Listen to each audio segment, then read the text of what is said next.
4096 kilometre लंबी भारत बांग्लादेश सीमा के इस दिलचस्प विश्लेषण में स्वागत है। चलिए सीधे मुद्दे पे आते हैं। जरा सोचिए, घने दलदलों और आपस में जुड़े गांवों वाले इस जटिल इलाके की सुरक्षा कैसे होती होगी। यहाँ घुसपैठ और तस्करी जैसी चुनौतियां तो हैं ही, साथ ही गहरे कूटनीतिक और राजनीतिक विवाद भी जुड़े हैं। इस तनाव की सबसे बड़ी वजह है वो अवैध अर्थव्यवस्था, जो कानूनी व्यापार के समानांतर तेजी से बढ़ रही है। वैध व्यापार में कपड़े और इलेक्ट्रॉनिक्स शामिल हैं, लेकिन अवैध रास्तों से मवेशी, ड्रग्स और मेमोरी कार्ड्स आते हैं। ये भूमिगत बाजार बेहद मुनाफे वाला है। यहाँ अवैध सामान अपनी असली कीमत से 6 गुना ज्यादा पर बिकते हैं। सुरक्षा करना बिल्कुल आसान नहीं है। सीमा का 175 किलोमीटर हिस्सा खतरनाक नदियों और दलदलों से भरा है।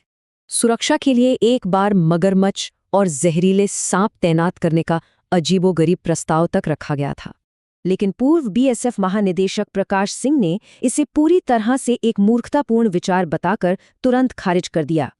इसलिए असली अपग्रेड्स में एंटी कट बार, डॉग स्क्वाड और हाईटेक कैमरों वाली ईएसवी प्लान पर काम हो रहा है।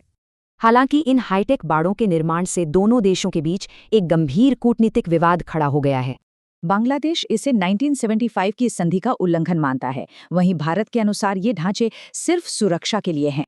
ये विवाद सिर्फ अंतर्राष्ट्रीय नहीं है, इस प्रोजेक्ट ने भारत के अंदर भी भयंकर राजनीतिक टकराव पैदा कर दिया है। कलकत्ता हाईकोर्ट ने दखल देते हुए पश्चिम बंगाल सरकार को 31 मार्च तक जमीन सौंपने का सख्त आदेश दिया है। केंद्र सरकार का राज्य पर घुसपैठियों के तुष्टीकरण का सीधा आरोप है, जबकि राज्य सरकार की अपनी अलग चिंताएं हैं। इन हाईटेक बाणों और राजनीतिक विवादों के बीच वहां रहने वाले आम स्थानीय समुदाय बुरी तरह से फंस गए हैं। तस्कर भी चालाक हैं। वे रात के अंधेरे में लंबे बार्स के जरिए सामान बाढ़ के पार फेंक देते हैं।